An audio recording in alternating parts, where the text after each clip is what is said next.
Good students. जी students, क्या हाल चाल है आप लोग के? ठीक ठाक है? ओके जी, गुड जी। कैसी गुजर रही है आप लोग की कोविड की छुट्टियां? जैसे कि आप लोग जानते हैं कोरोना है, तो इसमें आप लोग ज़्यादा अपने आप को सेफ रखें और अपने हैंड वॉश करते रहें, हैंड सैनिटाइज करते रहें, ठीक है? ज़्यादा घरों से बाहर ना निकलें। मैं मानती हूँ दिल करता है बंदे का कि थोड़ा सा, अब जाहिर है छुट्टियां में बंदा घर में तो नहीं बैठ सकता, थक जाता है घर बैठे बैठे, तो लेकिन फिर भी आप लोगों ने इस चीज़ का थोड़ा सा ख्याल करना है, ठीक है ना? थोड़ा टाइम आप लोग ख्याल कर लें, इंशाअल्लाह अल्लाह ताला ये वायरस जल्दी खत्म कर देगा। आप लोग भी अपना थोड़ा सा ख्याल करें, साथ में दुआएं करें, अल्लाह पाक जल्दी बेहतर कर देगा, ठीक है ना? ओके स्टूडेंट्स, चलें अपने टॉपिक की तरफ चलते हैं। तो जैसे कि आज आप लोग जानते हैं कि आपकी आज की डेट है 13 April 2021, okay? 13 April 2021, clear? And day is Tuesday, okay? Okay जी। और आप लोग जानते हैं मैं आपकी साइंस टीचर मैम अमारा हूँ, सही है? चलिए हम अपने टॉपिक की तरफ आते हैं, यूनिट नंबर 1, और टॉपिक क्या है हमारा? Human organ system, okay? Grade 7 क्या टॉपिक है हमारा? Human organ system. हाँ जी। अब अगर आप लोग के माइंड में ये चीज आ रही है कि ह्यूमन किसे कहते हैं, तो मैं आपको एक्सप्लेन कर देती हूँ। वैसे तो ये हम लोग मतलब ये आप समझे हम 3 ग्रेड से ही पढ़ते आ रहे हैं, 2 ग्रेड से ही पढ़ते आ रहे हैं कि ह्यूमन किसे कहते हैं। किसे कहते हैं? बिल्कुल इंसानों को, ठीक है? ह्यूमन किसे कहते हैं? इंसानों को। ऑर्गन किसे कहते हैं? हम लोग अपने बॉडी पार्ट्स को। समझ आ गई आपको? ऑर्गन किसे कहते हैं? बॉडी पार्ट्स मीन्स हमारे जिस्म के, जैसे हम कहते हैं ना पार्ट्स ऑफ बॉडी बताएं, तो अब अगर आप थोड़े बड़े लेवल पे जाओगे तो आप क्या करोगे? ऑर्गन्स। और जब हमारे डिफरेंट पार्ट्स आपस में कंबाइन हो जाते हैं तो वो हमारा क्या बन जाता है? Organ system. समझ आ गई कि जब हमारे मुख्तलिफ जिस्म के हिस्से आपस में जुड़ जाते हैं, एक पूरा फंक्शन करने लग जाते हैं, तो वो हमारा बन जाता है क्या? क्या बन जाता है? आवाज नहीं आई, थोड़ा तेज बोले। Very good, organ system. समझ आ गई आप लोगों को? क्या बन जाता है हमारा? Organ system. Okay, that's great. चलिए जी, आप लोगों के पास ये आपको पता है, आप लोगों की साइंस की book, text book grade 7 general science है, ठीक है? आप लोगों के पास ये होंगी भी, और अगर जिन बच्चों के पास नहीं है वो इसको परचेज कर लें। तो इंशाल्लाह हम इसी में से आगे रीडिंग भी करेंगे, साथ साथ आपको एक्सप्लेन करेंगे आपका, और साथ ही इसकी activities, question answers, objective, MCQs etcetera etcetera, ये सारा कुछ हम साथ साथ करेंगे। ठीक हो गया? ओके जी स्टूडेंट्स, आप लोग अपनी बुक ओपन कर लें। And second thing is that, अगर आप लोगों को कुछ भी इशू हो, कोई भी लेक्चर में आपको ना समझ आ रहा हो, कुछ भी आपके इधर से हमें पॉइंट क्लियर नहीं हुआ है, तो परेशानी वाली कोई बात नहीं है, घबराने वाली कोई बात नहीं है। आप ग्रुप में फुल टाइम जिस वक्त आपके माइंड में हो, आपको कुछ समझ नहीं आ रहा, आप हमसे डिस्कस कर सकते हैं, तो इंशाल्लाह हम आपको उसका प्रॉपर्ली रिस्पॉन्स करेंगे। ठीक हो गया? ओके जी, अब हम अपने टॉपिक की तरफ बढ़ते हैं। साथ ही मैं रीडिंग करूंगी, साथ ही आपको एक्सप्लेन करती रहूंगी जो जो इसमें बातें होंगी। Okay, the human body is made of several organ systems that work together as one unit. In class 6, we have learned a little about the human body. In this chapter, we shall learn more about the human digestive and respiratory system. ठीक है, यानी वो क्या कह रहे हैं कि हमने अपनी पिछली क्लास में इसके बारे में पढ़ा हुआ है, ह्यूमन बॉडी के बारे में पढ़ा हुआ है, लेकिन अब हम इसको जरा और डिटेल से पढ़ेंगे। अभी जो आप लोग पढ़ेंगे ना, उसमें आपका दिमाग खुलेगा, अपने बारे में आपको पता चलेगा कि बेसिकली हमारे अंदर है क्या क्या। हम अपनी जिंदगी बड़े आराम से गुजार रहे हैं, कल खाया पिया सोया, काम किया, मेहनत की, और फिर खेला। खेलना भी तो होता है ना, हमें खेले बगैर तो हम लोग से रहा नहीं जाता, तो इसलिए वो भी हम साथ ही ऐड करें। और खेलना स्टूडेंट जरूरी भी है आपकी हेल्थी लाइफ के लिए, एक्टिव लाइफ के लिए। आपके लिए जो गेम है वो मोस्ट इंपॉर्टेंट पार्ट आपकी लाइफ में प्ले करती है। समझ आती है? ओके जी, चलिए अब हम आते हैं अपने डाइजेस्टिव सिस्टम के बारे में। इस चैप्टर में हम डाइजेस्टिव सिस्टम और रिस्पायरेटरी सिस्टम पढ़ेंगे। अभी आपको शायद ना समझ आ रहा कि डाइजेस्टिव सिस्टम किसे कहते हैं, रिस्पायरेटरी सिस्टम किसे कहते हैं, तो वो मैं आपको अभी आगे इसमें सारे एक्सप्लेन करती हूँ। Our body needs energy and food to move, grow and to stay alive. Our body cells cannot use the food in the form it is eaten by us. Our body changes it into simpler form. The process of changing the food into simpler form is called digestion. The part of body that take part in the process of digestion form the digestive system. समझ आ गई हम लोग को? आ गई समझ? अच्छा नहीं आई, क्यों समझ आएगी? मैंने समझाएंगे तो आपको समझ कैसे आएगी? चलिए जी, मैं समझा देती हूँ।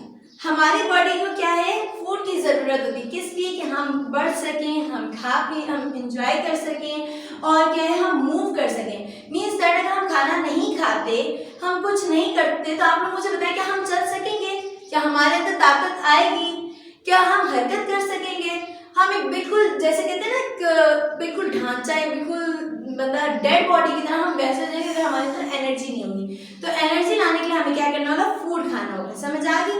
अब वो क्या कह रहे हैं कि हमारी बॉडी जो वो उस फूड को जो हम खाना खाते हैं उसके एक सिंपल फॉर्म में चेंज करती है, और जो ये प्रोसेस है एक सिंपल फॉर्म में हमारे फूड का चेंज होने का, मीन्स दैट अब आपने एक कुछ भी आपने खाया है, जैसे कि आपने खाई है, आपने क्या खाई है, आपने ब्रेड ही चले सिंपली ली है, आपने ब्रेड खाई है, तो वो ब्रेड आपको क्या लगता है आपके अंदर एज इट इज चली जाएगी?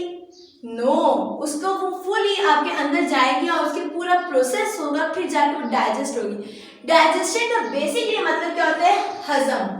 ओके, हजम करना, हाजमा, यानी एक चीज का हमारा डाइजेस्ट हो जाना, एक चीज का हमारा हजम हो जाना, इस प्रोसेस को हम कहते हैं कि ये हमारे क्या है, डाइजेशन। और इसमें जितने हमारे पार्ट्स इन्वॉल्व होंगे डाइजेशन में, उस पूरे प्रोसेस को हम क्या कहेंगे, डाइजेस्टिव सिस्टम। क्लियर?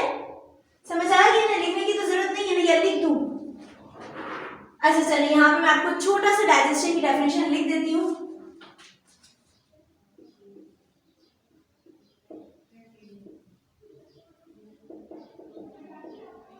क्या है आपकी डाइजेशन की definition? Process of changing the food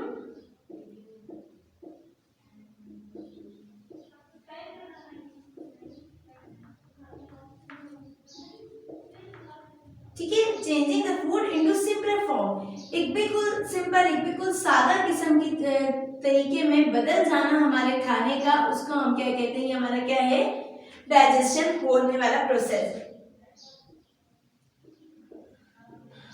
ठीक है, ये हमारा कहलाता है डाइजेशन। समझ आ गई? अब वो आपसे क्या कह रहे हैं कि डाइजेस्टिव सिस्टम, नेम तो इन सबकी सेम, मतलब तकरीबन सेम है। आप देखिए डाइजेस्ट, इसमें भी डाइजेस्ट है, लेकिन आगे इसका क्या आ गया, IEE और सिस्टम, डाइजेस्टिव सिस्टम। तो डाइजेस्टिव सिस्टम की बेसिकली आप क्या डेफिनेशन बताओगे, the parts that involve in digestion, यानी वो हिस्से जो हमारे खाने में इन्वॉल्व हैं, जो हम खाना खा रहे हैं तो उसको जो हजम करने में जो जो हिस्से हमारे जिस्म के हैं ना, वो सारे हिस्से हमारे क्या कहलाएंगे, ये हमारे डाइजेस्टिव सिस्टम के पार्ट्स हैं। ठीक है,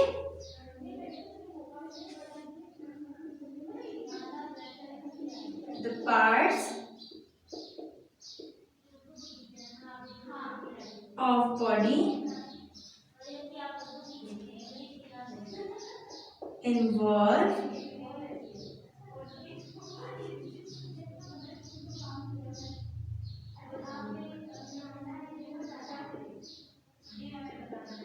involve in digestion। समझ आ गई? ये हो गया आपका डाइजेशन और ये हो गया आपका डाइजेस्टिव सिस्टम।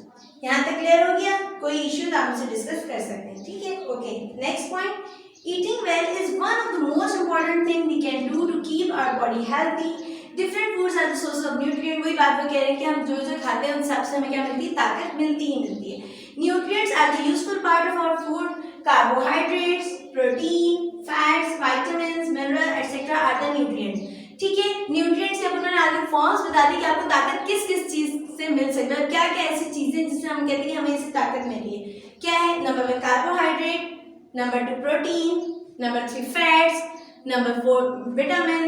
विटामिन भी आप इसे कह सकते हैं, विटामिन भी कह सकते हैं, जो आपके लिए हो आप लोगों को कह रहे हैं। सही है, मिनरल्स। ओके, इन सबसे हमें क्या मिलते हैं, न्यूट्रिएंट्स मिलते हैं, इन सबसे हमें ताकत मिलती है। अब ये चीज ये नहीं कि प्रोटीन आपकी बेसिकली जैसे ब्रेड है ऐसी चीजों की प्रोटीन नहीं। प्रोटीन क्या होगी, आपकी किसी चीज में प्रेजेंट होगी। फैट्स आपकी किसी चीज में प्रेजेंट होंगे, कार्बोहाइड्रेट आपकी किसी चीज में प्रेजेंट होंगे। ठीक है, मिनरल्स आपकी किसी चीज में प्रेजेंट होंगे, वो आपके उसके अंदर उस ताकत को एक तरह से वो हम कहते हैं कि ये हमारे प्रोटीन है। ओके, समझ आ गई? आपको और क्लियर हो जाएगा। जैसे कि कार्बोहाइड्रेट हमारे किस किस में हो सकता है, किस में होता है कार्बोहाइड्रेट हमारा? जी बताएं, सोचे सोचे, चलिए मैं बता दूंगी। कार्बोहाइड्रेट हमारा होता है ब्रेड में, ठीक है, टोस्ट में, जो टोस्ट हम खाते हैं उसमें हमारे कार्बोहाइड्रेट होती है। तो इसलिए हम लोग कार्बोहाइड्रेट मतलब अगर हम ब्रेड खाते हैं तो हमारी बॉडी को क्या मिल गए, कार्बोहाइड्रेट। ठीक है, इससे आप प्रोटीन्स पे आ जाओ। तो प्रोटीन हमें किससे मिलता है, मिल्क से। ठीक है, तो स्टूडेंट्स मिल्क आप लोगों ने बिल्कुल भी नहीं छोड़ना। जो दूध है ना बेसिकली, और मोस्टली मैं आपको बताऊं, जो बच्चे होते हैं ना, वैसे तो बड़े भी तकरीबन, लेकिन स्पेशली बच्चे दूध से तो बहुत दूर भागते हैं। जो बिल्कुल सादा दूध होता है वो तो वो कहते हैं हमने पीना ही नहीं है, मीन्स दैट उन्हें ऐसा लग रहा था कि यार पता नहीं क्या दवाई हमें पिलाई दे रही है, लेकिन यकीन माने ये दूध आपके लिए बहुत अच्छा होता है और इसी से आपके बोन्स भी स्ट्रांग होते हैं, आपके अंदर भी स्ट्रेंथ आती है कि आप लोग अपने काम इजीली कर सकते हैं, ठीक है ना। तो इसलिए आप लोगों ने दूध बिल्कुल नहीं छोड़ना। समझ आ गई ना मेरी बात। मैं आपसे नेक्स्ट लेक्चर में इस बारे में पूछूंगी, आपने मुझे बताना है कि आप लोगों ने दूध डेली बेसिस पे पिया है नहीं पिया। जो पीते हैं वेल एंड गुड, एक्सीलेंट, और जो नहीं पीते वो आज से अपनी हैबिट डाल लें। समझ आ गई? Okay good. फिर देखिए, our digestive system break down nutrients into simpler molecules. These simpler molecules can pass through the wall of digestive tube to enter the blood. The blood carry them to every cell to produce energy or to become part of the body. समझ आ गया? इनमें कह रहे हैं कि हमारा digestive system क्या करता है, इन सारे खाने को ब्रेक डाउन करके सिंपल फॉर्म में फिर हमारी बॉडी को पहुंचाता है।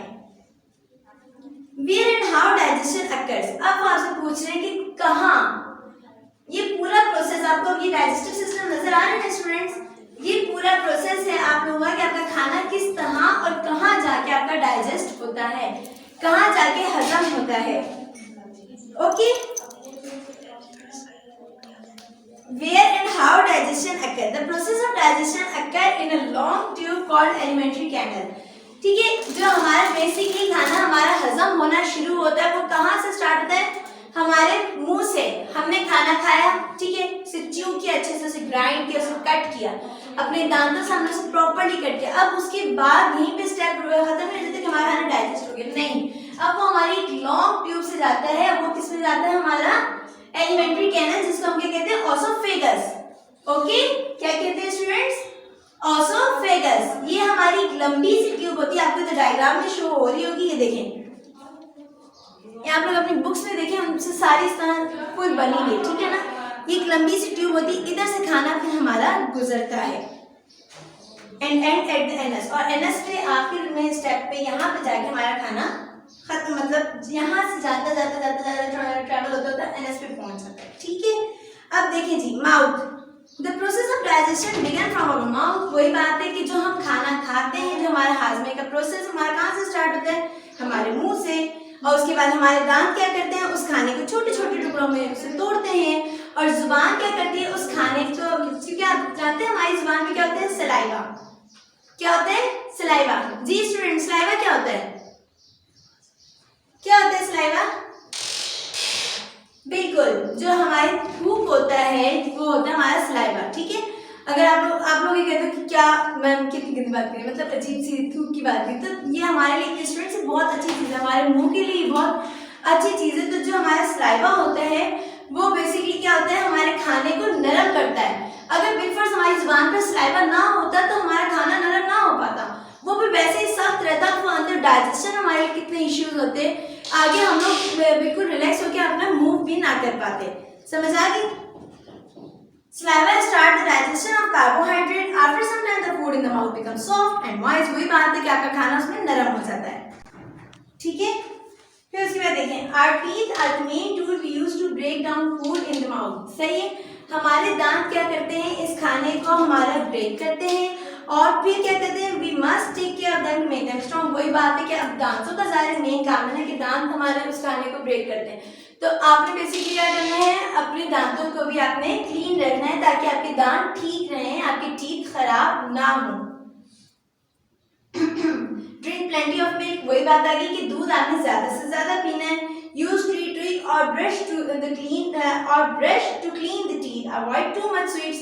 अपने दांतों का आपने रोज ब्रश करना है कि आपके दांत खराब ना हो, उस पर जर्म्स ना लगे। और सेकेंड मोस्ट इम्पॉर्टेंट चीज आपकी क्या है कि आप लोगों ने स्वीट्स से जरा अपने आप को बचाना है। आई नो दैट कि मीठे से बचना बहुत मुश्किल है, और चॉकलेट्स तो सबकी फेवरेट होती है तकरीबन, लेकिन फिर भी आपको मैं ये नहीं कह रही कि बिल्कुल खत्म कर दें चॉकलेट्स, खाएं लेकिन एक लिमिट में, ठीक है ना। बहुत ज्यादा एक्स्ट्रा चॉकलेट्स आप खाएंगे तो आपके जो है वो फिर टीथ में जम्स लग जाएंगे, उसके ऊपर प्लेक, उसके ऊपर जो लाहट होती है वो आपकी जम जाएगी। समझ आ गई है? Use tree twig. अच्छा स्टूडेंट्स, में वर्ड आए बीच में tree twig. Do you know that कि ट्री ट्विग क्या होती है? नहीं पता? अच्छा चलिए कोई बात नहीं, मैं आपको बता देती हूँ। देखिए ट्री से आपको समझ आ रहा है, ट्री क्या होता है, दरख्त, और ट्विग उसकी एक छोटी सी लकड़ी। जब हम उसका छोटा सा हिस्सा कर लेते हैं तो वो हमारी एक इस्लामिक पॉइंट ऑफ व्यू में हमारी आती है, वो क्या है, मिसवाक, ठीक है ना। तो दांतों को आपने अपने सेट रखना है तो आपको क्या करना होगा, मिसवाक नंबर 1 चीज, और नंबर 2 ब्रश। ये दोनों चीजें आप करेंगे, आपके टीथ इंशाल्लाह बेस्ट लेवल पर रहेंगे, ठीक है ना। टूथ डिके नहीं होगी, दांत आपके टूटेंगे नहीं, क्योंकि मिसवाक का जो सबसे बड़ा फायदा वही है कि आपके दांत नहीं टूटते, ठीक है। और आपके जो मसूड़े हैं, गम्स हैं, उसको आपकी ताकत मिलती है, आपके जो मसूड़े वो अच्छे हो जाते हैं, ठीक है। समझ आ गई यहाँ तक, सारा क्लियर हो गया है। इसके बाद नेक्स्ट स्टेप्स में अभी मैं आपको ऐसे से बता देती, कल इंशाल्लाह इसकी डिटेल्स में आपको मैं दोबारा से इसको समझा दूंगी वाला। Oesophagus, stomach, small intestine, large intestine का आपको नेक्स्ट लेक्चर में आपको, और क्योंकि इसकी पिछली डिटेल्स आपको थोड़ी समझना जरूरी थी इसलिए मैंने उसकी भी आपको दी, ठीक है। देखें इधर, देखें डाइजेस्टिव सिस्टम का मेन क्या है, हमारा खाना हमने शुरू किया, एंटर द बॉडी, हमारी बॉडी में एंटर हुआ है, कहाँ से हुआ है, माउथ से, हमारे मुंह से एंटर हुआ है, ठीक है। फिर उसके बाद जी खाना हमारे मुंह से जब एंटर हुआ तो फिर उसके बाद वो कहाँ गया, हमारी ओसोफेगस में, ठीक है। हमारी एक लंबी साइड ट्यूब है, उसके अंदर से होता हुआ खाना हमारा नीचे गया। अच्छा जी, अब नीचे यहाँ से फिर कहाँ गया, हमारे लिवर में। लिवर क्या होता है, हमारा जिगर, ठीक है ना। यहाँ पे हमारा खाना गया, देखिए खाना ये नहीं कि डायरेक्ट आपके पेट में चला गया, नहीं, आपका खाना पहले इन सारी जगहों पर जाता है, और स्टमक में जब जाएगा तो खाना आपका क्या होगा, आपके स्टमक में एक जूस होता है, ठीक है। इसकी डिटेल्स मैं आपको कल भी दूंगी, लेकिन आज थोड़ा सा समझ लीजिए कि हमारे एक जूस होता है और एक होता है एसिड। तो जो एसिड होता है वो क्या होता है, खाने के अंदर कुछ छोटे मोटे जर्म्स बच जाते हैं ना हमारे, तो वो हमारी बॉडी के लिए तो नुकसानदेह, तो ये क्या करता है, हमारे उस खाने को बिल्कुल साफ सुथरा कर देता है, उसके अंदर के जर्म्स को खत्म कर देता है। समझ आ गया आप लोगों को, इसका हमारा खाना यहाँ पर भी हमारा क्लियर हो गया। फिर पेंक्रियाज में जाता है, पेंक्रियाज जो आपका लबलबा होता है, यानी कि उसमें जो है आपका खाना सॉफ्ट हो जाता है, सेट हो जाता है, जो आपका एक सख्त हुआ होता है वो नॉर्मली उसमें सेट हो जाता है। फिर आ जाए स्मॉल इंटेस्टाइन में, स्मॉल इंटेस्टाइन में भी खाना आपका कितनी देर रहता है, तकरीबन 4 घंटे तक खाना आपका उसके अंदर रहता है। आप ये मत समझिए कि आपने खाना खाया तो बस फौरन से सारा डाइजेस्ट हो गया, नहीं, आप इसका ऐसा समझें कि अपनी अलग एक पूरी दुनिया है, इनका पूरा सेटअप है, ये पूरा हमारा खाना जाता है। इसीलिए कहते हैं कि स्टूडेंट्स वॉक करनी जरूरी है। आप लोगों ने खाना खाया, खाना खा के अगर आप लोग बैठ जाते हैं या हम लेट जाते हैं या हम सो जाते हैं, इस तरह हम कुछ भी करते हैं तो हमारी बॉडी एक्टिव नहीं रहेगी। मैं आपको सही बात बता रही हूँ, हम लोग बीमार हो जाएंगे, हमारे अंदर ताकत ही नहीं रहेगी, फिर हम क्या होंगे, हम गिरे पड़े होंगे। ओके, समझ आई। तो इसलिए आपने क्या करना है, अपने आप को वॉक की आदत डालनी है ताकि आपका खाना आराम से स्मॉल इंटेस्टाइन में हो जाए सेट। अच्छा, अब जो खाना आपका एक्स्ट्रा सख्त, मतलब जो सॉफ्ट नहीं हुआ होता, वो हमारा कहाँ चला जाता है, लार्ज इंटेस्टाइन में, ठीक है। लार्ज इंटेस्टाइन में चला जाता है। लार्ज इंटेस्टाइन में क्या होता है, आपका बहुत ज्यादा वाटर होता है, यानी लार्ज इंटेस्टाइन बेसिकली हमारे क्या अपने अंदर स्टोर करती है, वाटर स्टोर करती है। और जो हमारा अब हमारी बॉडी को खाने की जरूरत नहीं होती, ना हमारी स्मॉल इंटेस्टाइन को जरूरत है, ना हमारी लार्ज इंटेस्टाइन को जरूरत है, ना ऊपर किसी पार्ट में हमारे उस खाने को जरूरत है, वो बेचारा चला जाता है नीचे। वो कहाँ आ जाता है, यहाँ वो रेक्टम में आ जाता है, क्योंकि अब इसकी जरूरत ही नहीं, जो हमें जरूरत थी वो हमारे ब्लड ने ले ली, जो हमें ताकत चाहिए थी वो सारी हमारे खून में चली गई, हमारे सेल्स को चली गई, हमें एनर्जी मिल गई। अब जो एक्स्ट्रा खाना है वो रेक्टम में चला गया, फिर रेक्टम से कहाँ चला गया, एनएस में, ठीक है, हमारी बॉडी के बिल्कुल लास्ट पार्ट में चला गया, और फिर यहाँ से खाना हमारा बाहर आ जाता है। ओके, लीव द बॉडी, खाना हमारी बॉडी से निकल जाता है। समझ आ गई सारा, ये टोटली आपको पूरा आपका डाइजेस्टिव सिस्टम का प्रोसेस था। उम्मीद करती हूँ सारा आपको क्लियर हो गया होगा। कुछ भी इशू हुआ, कोई भी कंफ्यूजन हुई, कुछ भी आपको लगा कि मैंने ये नहीं समझ आया हमें, तो आप मुझसे पूछ सकते हैं, इंशाल्लाह मैं आपको दोबारा से इसको डिस्क्राइब कर दूंगी, ठीक है। चलिए अब हम आते हैं डायरी की तरफ। तो आप डायरी लिख लें, साइंस की क्या है आपकी डायरी।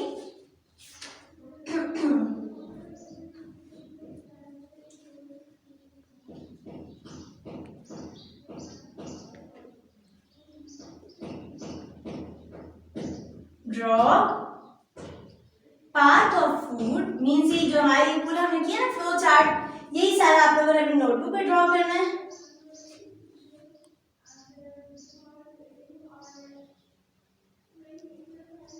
इन द बॉडी, ठीक है, जो हमारी जिस्म में खाना जिस तरह हमारे पूरे नीचे तक जाता है, ये सारा आपने ड्रॉ करना और इसको लर्न भी करना। ओके,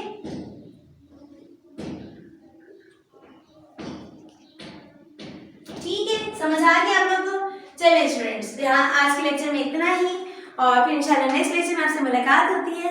तब तक अपना बहुत ख्याल रखिएगा। अल्लाह हाफिज। लाइक करें, सब्सक्राइब करें और बेल आइकन जरूर प्रेस करें।